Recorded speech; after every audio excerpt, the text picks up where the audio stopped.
Dhumena, just a minute. Dhumena vriyate vahane yatha darsho malena cha yatholbena vruto garbhas tatha tenedam avrutam.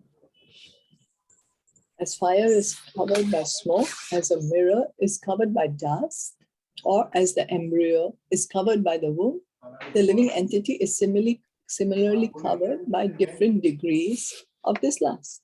So we were reading last week about how Arjuna was telling Krishna that what is it that impels a man to sinful activities, even as if without his will? What is it that drives us to do sinful activities? And Krishna said it is lust only, born of the mode of passion. So what is that lust? Our desire to enjoy separate from Krishna. Any desire independent for independent enjoyment from Krishna, that is lust. So, and that lust has different degrees, Krishna is saying. As fire is covered by smoke, mirror is covered by dust, or embryo is covered by the womb. So we can see the coverings are getting more thicker. It's like embryo is covered in the womb is really dark. It's really very dark, you know, inside, no light goes in. Mirror is covered by dust, it's lighter. And then the fire is covered by the smoke, that is lighter still.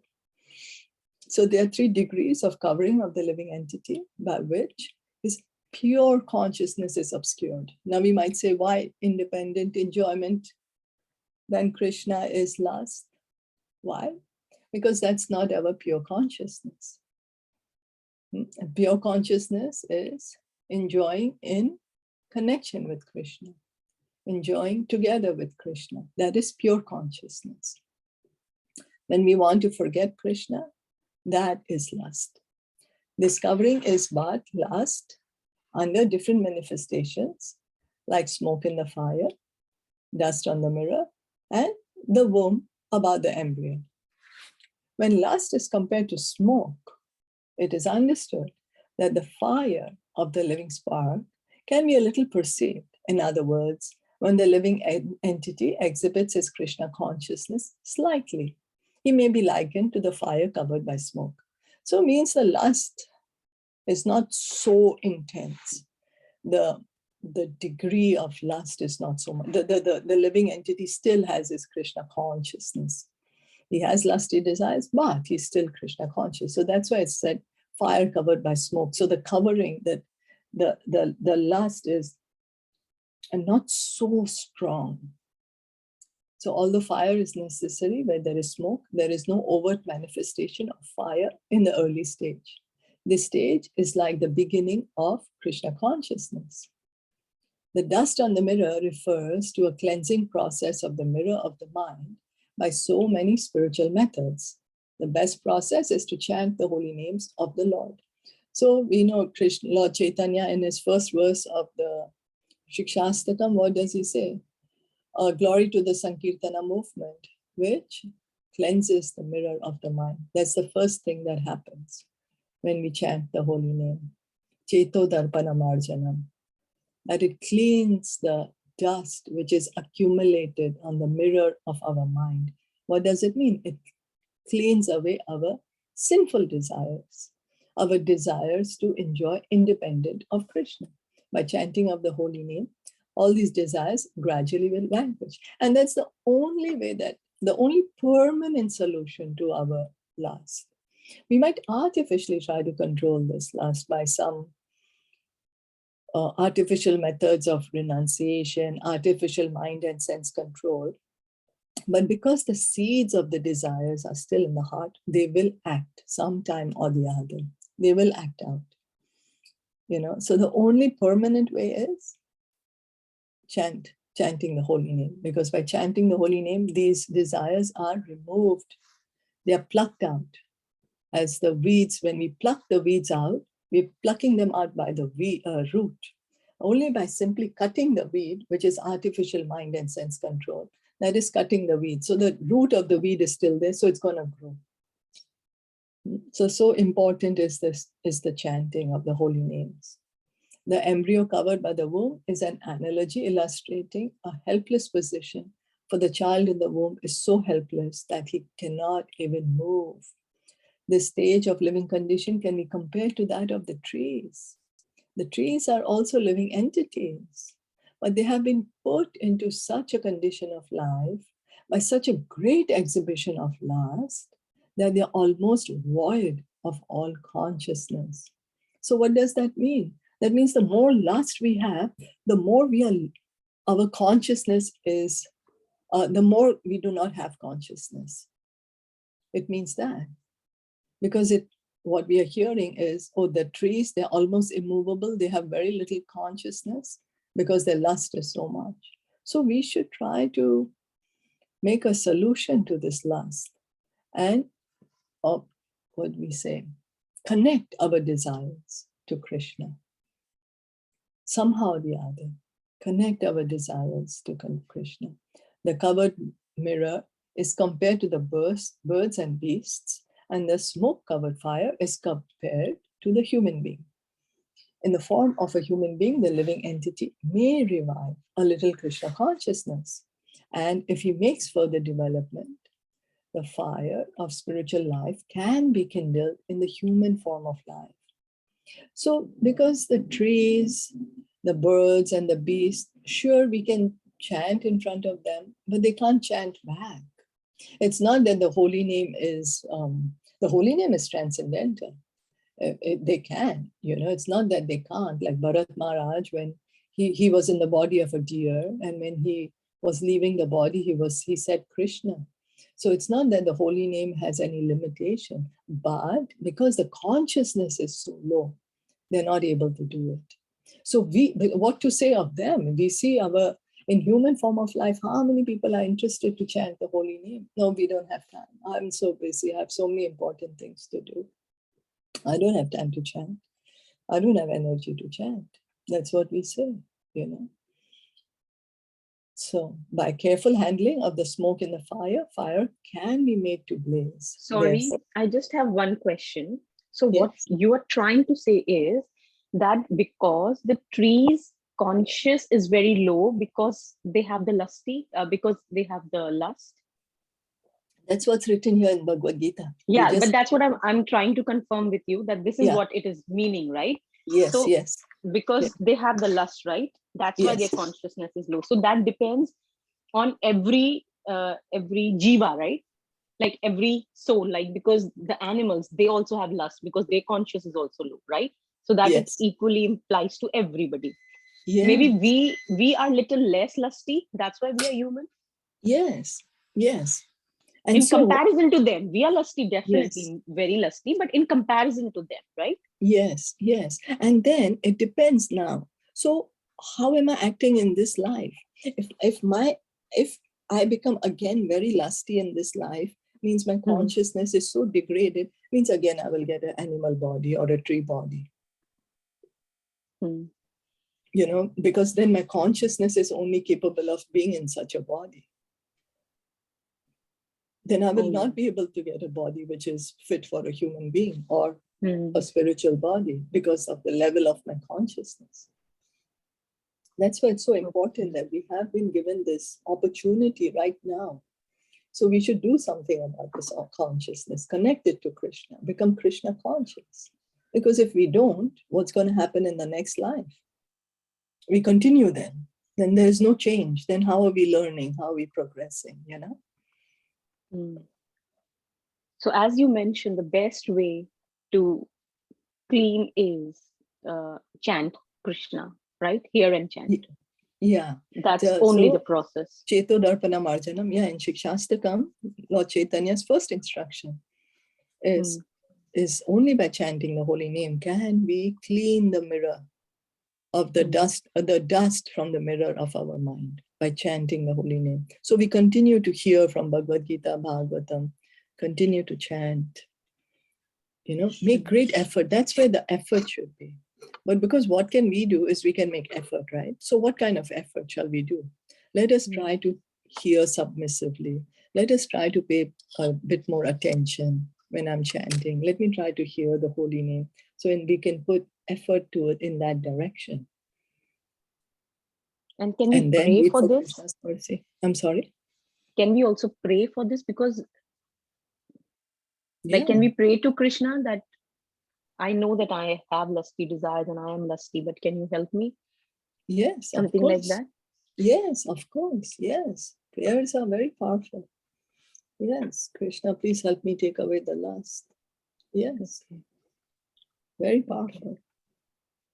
This is Krishna something very new. And the best prayer is the Hare Krishna mantra. I'm sorry? Yeah, this is something very new for me. I never that's what you always say, that every time we read, we get to know something new out of it. And this is I never knew, but this is so deep. Yeah. So we need As long as our desire is there, he is waiting for us actually. But we are only not surrendering to him. We want to do our own thing. Once we surrender to him, he's waiting to embrace us. He's waiting for us. So we have to cleanse our consciousness and we have to desire him that much. Not superficially or not artificially, but really, clean our consciousness. Hare Krishna. Yeah, thank you. Thank you for the input. You see, because as we have been reading in the Bhagavatam, that Krishna is there in every atom. And the reason he's made this material world is because we want to forget him. But we can't actually, there is no place where Krishna is not there.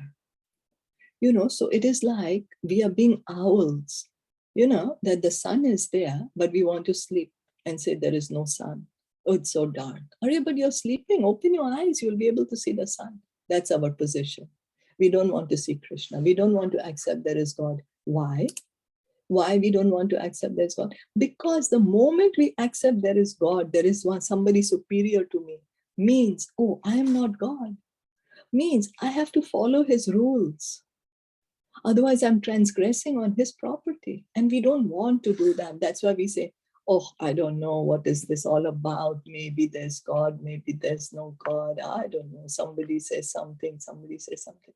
It's because our desire, we don't want to accept there is God. He's there staring at us everywhere, but we are just closing our eyes so that we can misuse his property.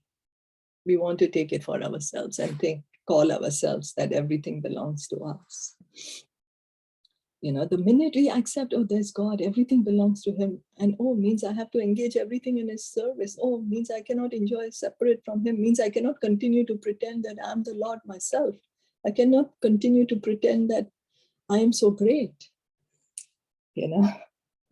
That's what's happening. So, and then by chanting, what happens?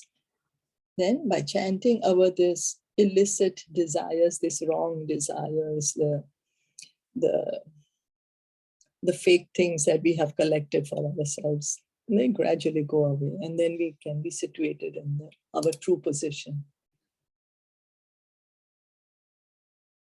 Yeah. Okay, thank you. Thank you. Thank you. So therefore, the form of human life is a chance for the living entity to escape the entanglement of material existence. It's only in this human life, because as we know animals, then we will not have the opportunity, because our desires are so much stronger for sense enjoyment that we really don't want to hear about God in that body, or if we are in the tree, our desires are much stronger. And as a demigod body, of course, we are enjoying so much, why would we bother? It's only in human life where we have suffering and we have little enjoyment. So, we have both. And so then we have this opportunity to develop our Krishna consciousness. It's the most conducive form of existence in this material world, to develop our original consciousness. In the human form of life, one can conquer the enemy lust by cultivation of Krishna consciousness under able guidance. So that's what we are recommended to do, since we are human beings, we are in human bodies. So it is our duty to do that.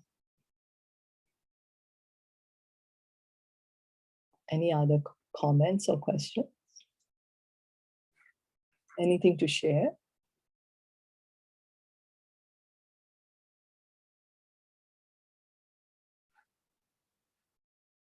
If not, then we continue reading. Only one Yes. thing is, even like I mentioned before, is to just dovetail all our activities into Krishna consciousness. So just, it takes practice. It does not happen overnight. It takes practice on a daily basis to put Krishna in everything and ask yourself, will this please Krishna? Will this please Krishna? That way we can stay away from Yes, because at each moment, the independent choice that we have the only choice that we have is we choose Krishna, we choose to remember him, or we choose to forget him. That's the only choice that we can make at every moment. And so, as you rightly said, if we can try to remember him through our activities, see what's pleasing to him, yes, that's what we need to do. And in that way, also, you do not make karmas because you're actually revolving, putting Krishna in between, or in the center of all your activities, rather.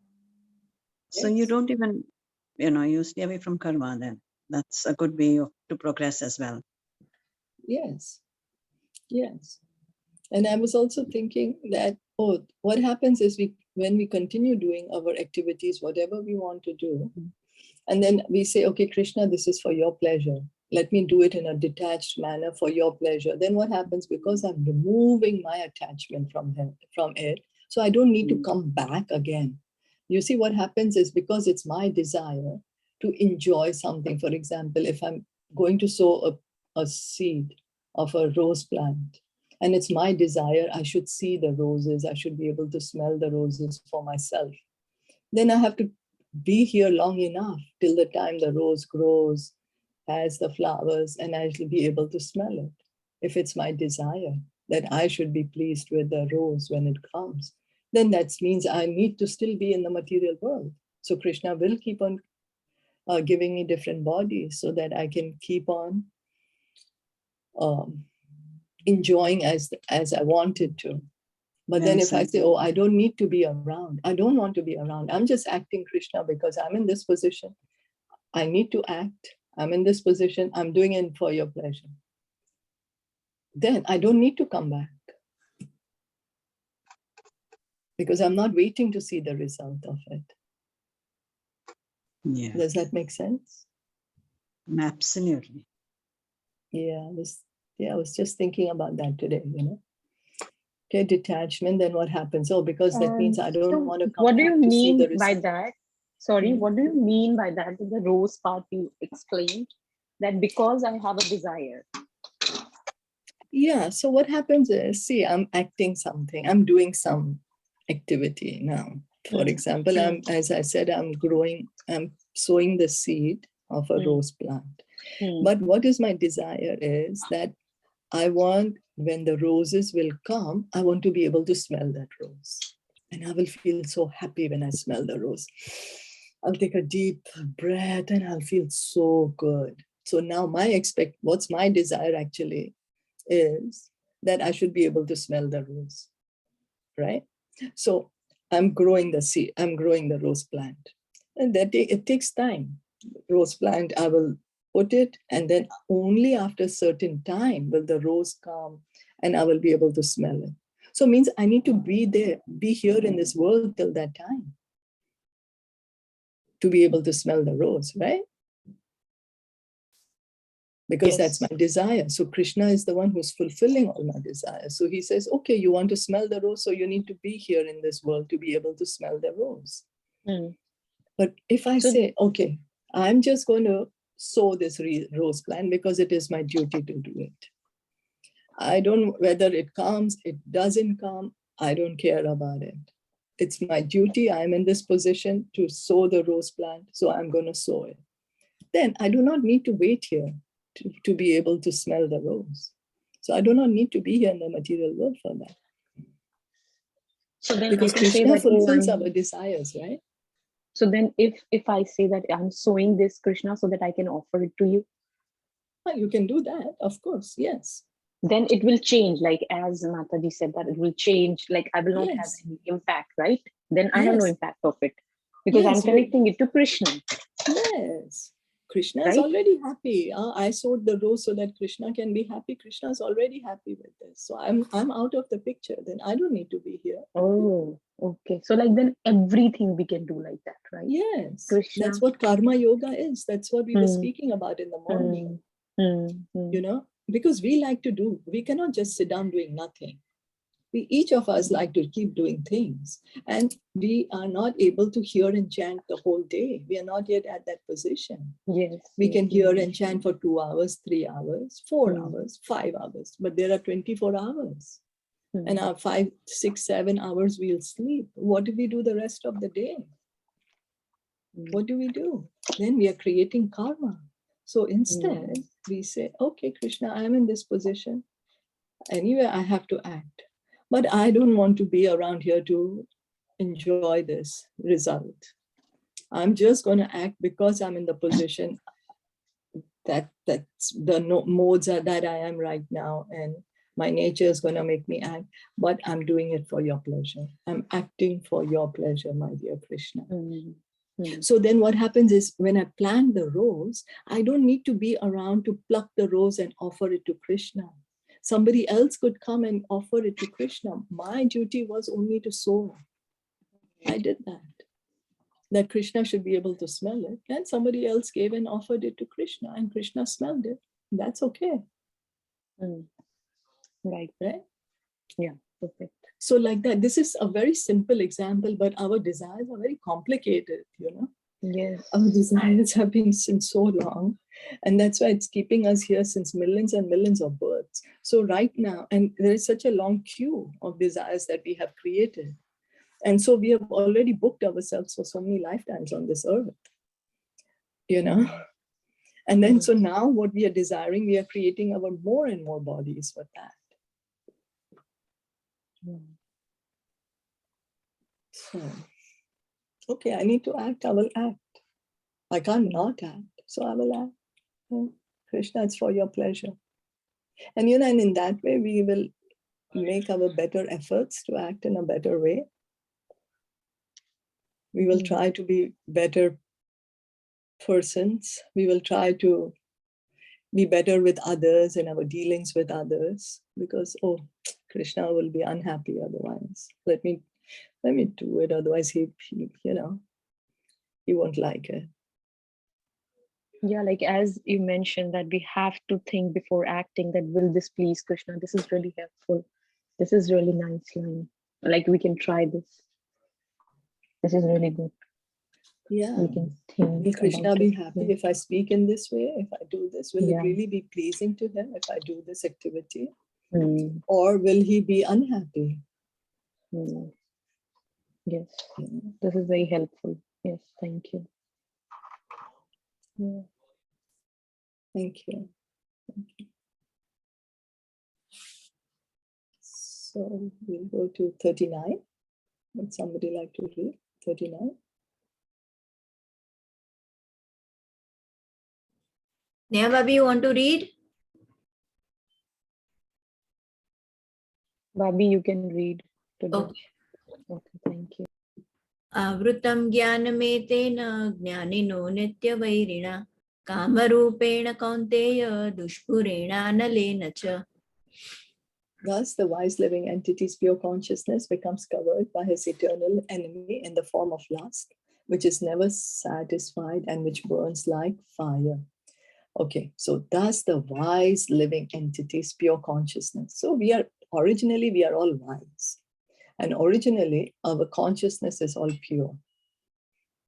Right now what has happened is because of these desires to enjoy separate from Krishna, we have become covered. And that is our enemy. That is our enemy. We are thinking, no, I'm enjoying. But that very thing, what we are thinking that I'm so happy, I am enjoying, I'm so great, that very thing is our enemy. And I don't know if you'll have heard, oh, what is there? Don't suppress your desires. Don't suppress. Do whatever you want to do. If you suppress your desires, it's not good. But the more we indulge in this sinful desires, our desires are never satisfied, and it burns like fire. It's like when there is a fire, if you add fuel to it, what will happen? The fire will burn brighter and bigger. It's not that the fire will die down. So when we have desires and we keep on saying, oh, no, let me fulfill all the desires that I have. I'm not going to stop any desire. I should do everything that my heart desires. What we are doing, we are adding fuel. We are creating a long list of bodies for us to stay here for a long, long time. It is said in the Manusmriti that lust cannot be satisfied by any amount of sense enjoyment, just as fire is never extinguished by a constant supply of fuel. In the material world, the center of all activities is sex, and thus this material world is called Maithonia Agara, or the shackles of sex life.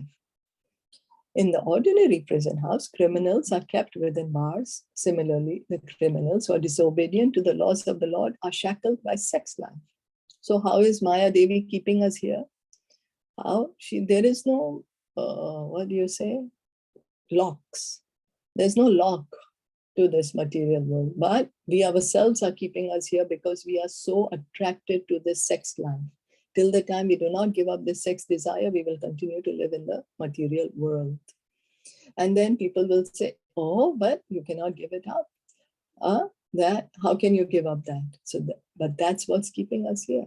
But we can see, it is, we say, for example, even the people who say, yes, you should indulge in sex life. If you tell them whole day you indulge in sex, what will they say? Prabhupada gives that example. 24 hours you give somebody. Okay, now you have to indulge in sex 24 hours. What's that person going to say? No, please, no more. Or eating. Somebody likes to eat samosas. Whole day you sit and eat samosas. How much can we eat?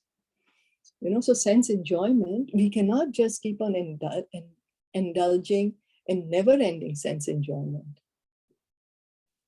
Because it's material after all. It does not give us the unending bliss that we are looking for. Advancement of material civilization on the basis of sense gratification means increasing the duration of material existence of a living entity. Therefore, this lust is the symbol of ignorance by which the living entity is kept within the material world. So it's our desire to enjoy separate from Krishna. That is what is keeping us here in the material world. Until the time we do not give up this desire, till that time we will continue to live in the material world. While one enjoys sense gratification, it may be that there is some feeling of happiness, but actually that so-called feeling of happiness is the ultimate enemy of the sense enjoyer. Because this so-called happiness, what we are getting, that's what keeps us here in the material world. Oh, it's so nice, Okay, I know I didn't feel 100%, but I really felt good. I enjoyed. And it's called, like what Bhagavatam calls it, chewing of it's compared to how a camel is chewing the thorns. So with the thorns, we are pricking, the camel's tongue is being pricked, and so his tongue is bleeding, and so he's eating the thorns mixed with his own blood, and he's thinking it's so enjoyable. And that is what is our position.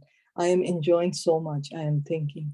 But this same enjoyment is what is going to keep me continue to suffer in this material world. Keep me, because people might say, I'm not suffering. I'm having a great life. Why do you say I'm suffering? I have the best of things. I have the best quality of life. I have the best family. My relationships are excellent. I'm not suffering. But the very fact that we are separated from Krishna, that is that we are not able to experience the highest bliss that we can actually experience.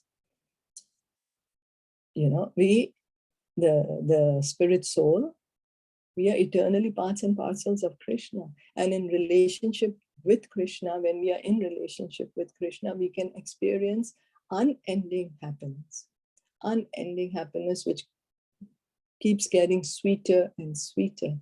And we are keeping ourselves from experiencing that happiness. And it's just us on, nobody else. Nobody else. So even if we say, I have a very good life, why do you say I'm suffering? I'm not suffering. Are you depressed? You say I'm suffering. You're crazy. I'm very happy in the material world, but yet we are not able to experience the unending, the deep, deep happiness which we can experience in relationship with Krishna. That we can win once we engage in bhakti, hearing and chanting. We can get glimpses of that. And then the more we engage in it, the more we will enjoy it. Is that okay? Thank you, Shilpa, for that point where you said people who want to are happy in enjoyment, sense gratification. Maya Devi just makes it possible for them, and she gets them, entangled in sex life. I think that's a wonderful point. Yeah, that's what's written here. And all of that, like that, it's a beautiful point. Yeah, here Prabhupada is writing here. Material world, they are kept in the bars, they are shackled by sex life. That's how Maya Devi is keeping us here. Yeah. And Prabhupada says that, right? And Bhagavatam says that. Till the time we have that, we will continue coming here in the material world. So what do we do at our level? I'm not pure. What do we do? But I don't want to come back. Then we do as just now you had recommended a few moments ago. Connect all your activities to Krishna. Yeah. Remember and Krishna as Lord. Any activity, even sex life, if you keep him in mind, and because we are all married people and we have certain obligations as well. So if you just think of him and carry on your life, things will, work out in such a way. And you'll be shocked. Yeah. Krishna, I accept your will. Yeah. Accept your will. And he says, you can bring up Krishna conscious children. All that is the part of mating, bringing up children. It's all the part of mating. Family attachment, it's all that. It's under the classification of mating. Yeah. Hare Krishna. Yes, Hare Krishna, Vishnu. Suffering is inevitable, and if you don't have an association of devotees, so mind is also very reckless. It keeps running while chanting. So who shall we depend upon?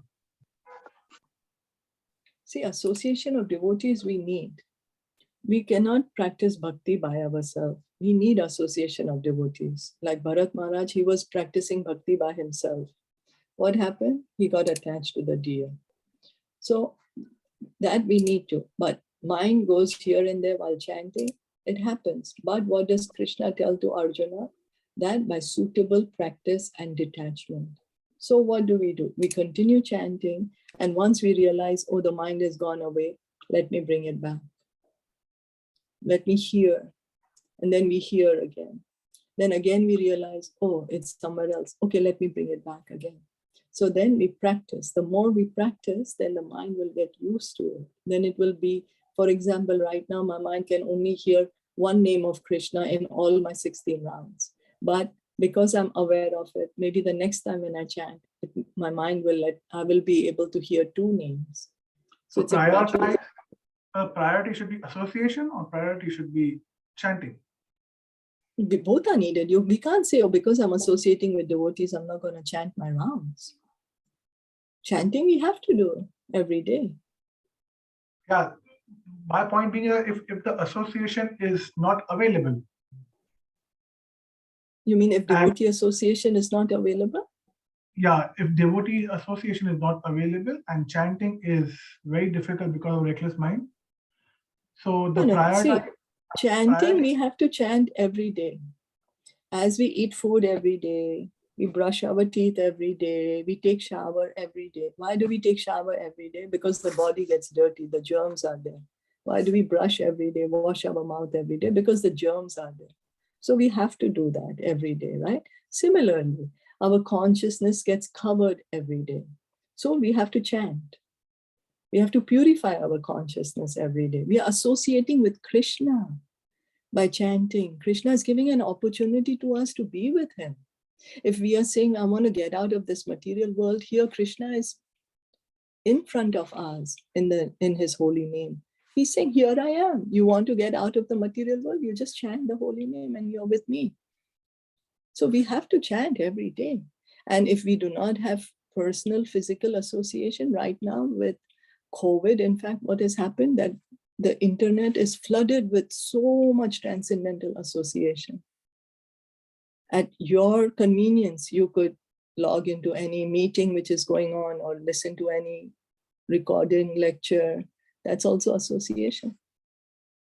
In fact, with COVID, we are getting more and more association sitting at home. So, but we can't say, oh, because I'm going to go get some association, I'm not going to chant my rounds. No, we have to chant our rounds every day. Hearing and chanting has to be done every day. So, A, B, C, D. Okay. But it is supposed to be, it is everything is only possible with mercy, na? With mercy of the Lord. But then how do we attract the mercy of the Lord? No, but if I take somebody to the temple, it doesn't. It's not guaranteed that he will become a devotee. But you don't have to take that guarantee. That's not on you anyways. It's not your responsibility to make anybody else a devotee. That's up to Krishna and Guru. Exactly. So that's what my point is. Like it is only only with the mercy of the Lord.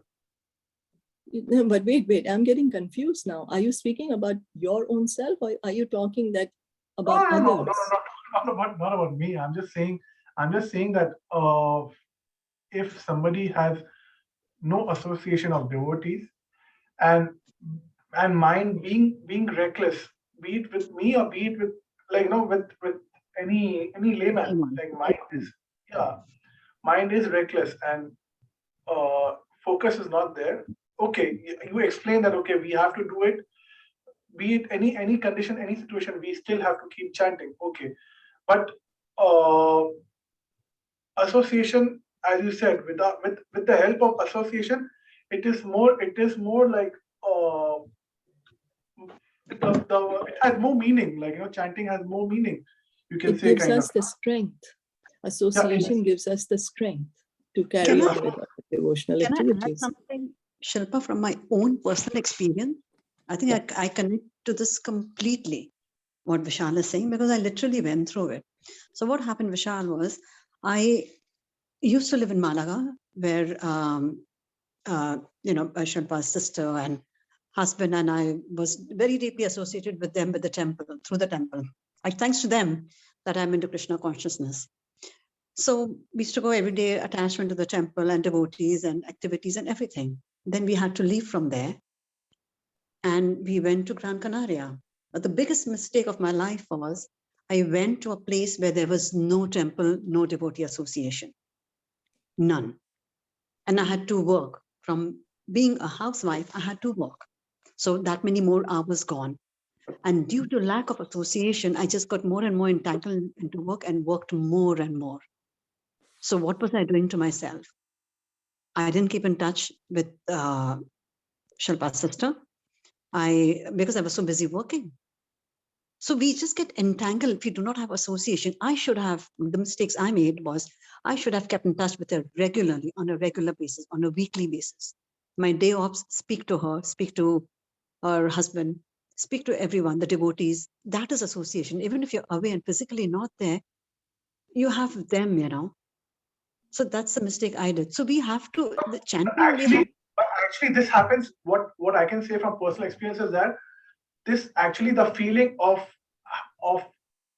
if the feeling is coming that, okay, I should have had the association, I should have should have kept in touch with them. Like, that feeling only comes when you face problems. Like, it's not important that a problem will come immediately in your life. It may come later on. Like, it may come at a certain age where it's too late, kind of, like, you have that feeling. if the problem, if you maybe you can say that I was lucky that I faced problem very early in life, so that I got this realization, thanks to God, thanks to Krishna. But some people are, it's too late for them, and when it is too late. So that's what, Vishal, this is what, we cannot force anyone else. Each person is on their own journey. We cannot force or change anyone's desires. Lord Chaitanya's message is only Yare Dekha Tare Kaha Krishna Upadesh. That's all he says, that your duty ends in telling someone about Krishna. Whether they take up Krishna consciousness or no, it's totally their desire. Even Krishna does not interfere in that desire. We feel that the people we love, they should become devotees because that's the best thing for them. But that is our desire again. I feel if a kind of, if somebody is given a hierarchy or a chart form of like explanation, saying that okay, the first and very important thing is that Lord's mercy, or first or very important thing is association, or the first or very important thing is chanting, then the second process, then the third process, then maybe it's easy for the world to understand. No, but it's only because, see, who's going to tell you to chant? It's only a devotee tells you to chant, right? So it means you got that association, that devotee told you to chant, right? Bhakti comes from bhakta, isn't it? Otherwise, how? It's not that we got a dream in the night, oh, I must chant. No, we met somebody told us chant, and that's what we did. Or we got the association of Prabhupada through his books. That's also association. I was told to chant at least one round. They started with 2. They said, Veena, please chant at least one round. Promise me you'll chant at least one round. Because they knew I used to chant 16 rounds and everything and so on and so forth. And everything had stopped. So they knew they are devotees. They were already into it. They said, if you get back into chanting one round, Krishna will help you. And I said, yeah, I'll do. I do not have time, this, that, and the other, But then I started chanting, and slowly, and I kept that. 2 rounds, I just kept it constant. And then it took time, but I got out of it. The desire was there. I so just see, it was your desire, right? Somebody can just recommend you chant. Yeah, they cannot move your mouth. Correct. Right? Somebody can request you please chant, but out of your choice, you took up the beads, you chanted. So same, Vishal, we cannot force anyone. It is their independent desire. Rather focus your energy on someone who's waiting to receive this mercy. There are many people who are waiting. They're waiting for this knowledge. Focus on them. I focus my energy in waiting for somebody to approach me. Are you saying that? Not waiting, not that you wait for people to approach you. You find such people. There are devotees everywhere. You find them. Some devotee found you, right? Some devotee found you. So same way, you find other devotees, give them Krishna.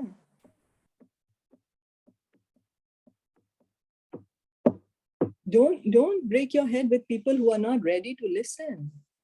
Don't. Krishna also does not force anyone. But in doing that, you are depriving the others who are waiting to hear. So search for them instead. And anyway, it is said this Gyan is not for everyone. Only the intelligent will take to it. Yeah, Bahunam Janmanam Ante Gyanavan Mam Prapadyante. Krishna says that also. And Manasheshu Sahasranam. What's that? Out of millions of people, only one is going to take it up. Not everyone's going to become a devotee of Krishna. Not possible. Not possible. Krishna himself says in the Bhagavad Gita. Not everyone's going to become a devotee. But what can we do? We just try, find the devotees, give them the knowledge, give people who are waiting for this opportunity. Don't waste your time on people who don't want it. So when I know that out of a million, only one person is that lucky, and I have been also been ordered that I have to keep speaking about the Lord, whomever I meet. So how these two things are not opposite? Because it is your duty. What is the instruction? As you said, you have been ordered, tell about Krishna to others. Yare dekha tare kaha Krishna upadesh, right? And then you leave it to Krishna. That's it. We are not the controller of the result. Don't be attached to the result. Then Krishna's magic will happen. So once they have heard the Hare Krishna mantra, then down the line, maybe this life, later on in this life, or next life, or future lives, somewhere or the other, they will begin their devotional service. They will. So what we are doing now by speaking about Krishna to everyone is we are putting out the seeds, and at some point, that seed will fructify. But don't be attached to that. The result is for Krishna totally. That's what he keeps saying in the Bhagavad Gita. You do your duty. Don't be attached to the result. And if need to explain to somebody, I'll still come back to my point. If need to explain someone that you cannot reach the second floor or a third floor without passing the first floor. Like, it's step by step. So the first step still, it is chanting or association. So both. So you are giving your association, right? And you're telling them to chant. Right? Okay. You're giving your association and you're telling them chant. Right? Yeah. So what do they have to do? They have to chant. Right? Yes. Yeah. So chanting. So you are giving your association. You tell people, chant, please chant. One time they say Hare Krishna, their devotional life starts. One time they hear Hare Krishna, their devotional life starts.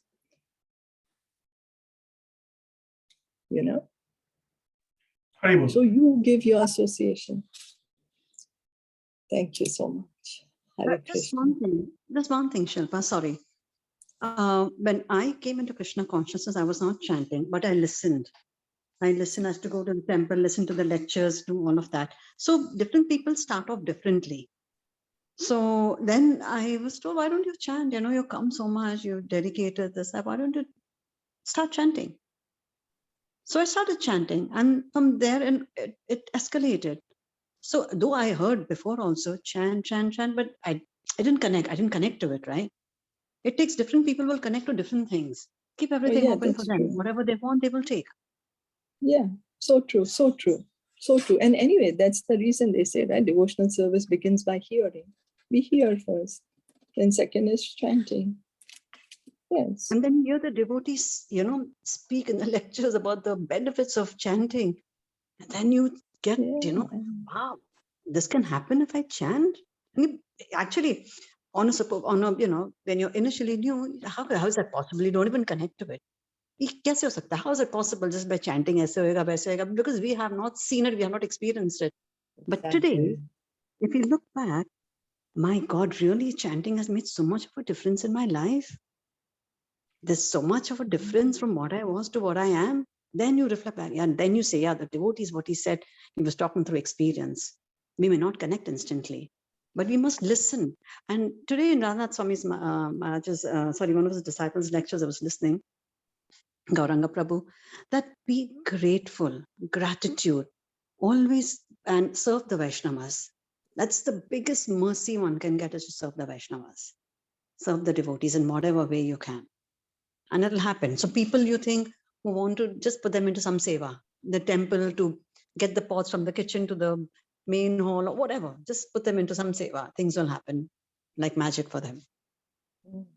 So true. Thank you. We've been discussing about gratitude these past few readings, in our morning and afternoon readings. Thank you for also, reinforcing it. We can't be grateful enough. And service to the Vaishnavas. We need to take up some service in the temple, some fixed service. That really helps a lot. That helps a lot, yeah. The cleanse purifies, no? It's a purifying, it's a channel to purify yourself. Let's put it that way. In simple terms, layman terms. Thank you. Thank you so much. Thank you, everyone, for joining in today evening. Srimad Bhagavad Gita ki jai, Srila Prabhupada ki jai, Gaura Premanande, Hari Hari Bol, Hare Krishna. Thank you everyone for your participation. Hare Krishna.